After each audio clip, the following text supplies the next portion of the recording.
Arrêt des jets de ballons incendiaires et d'engins explosifs sur les localités israéliennes proches de la bande de Gaza. C'est en tout cas l'annonce faite mercredi par le Hamas et le djihad islamique, rapportée dans les colonnes du journal palestinien Al-Quds.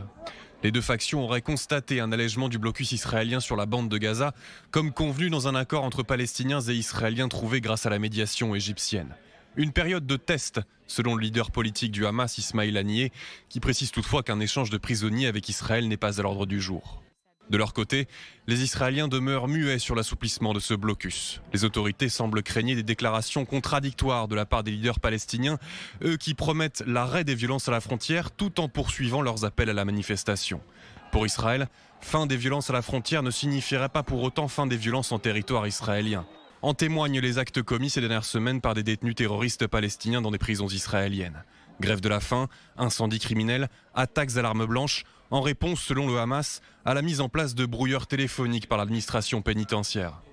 Après l'attaque au missile contre Mishmeret le 25 mars, le Hamas promet même de frapper à nouveau Israël si ces mesures n'étaient pas levées. Face à ces menaces, l'administration pénitentiaire ne veut rien céder.